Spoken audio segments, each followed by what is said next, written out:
Mga katrivia, ang aking umukbangin naman ay melon na yan. So, ang bili ko nga dito mga katrivia is 65 pesos. So, ito nga, ang kilo nga nito ay 50 pesos per kilo. So, tara!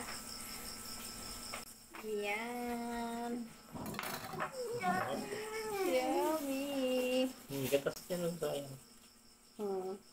Tutulog kayo sa loob. So, gagawa ako na aking kakainin na.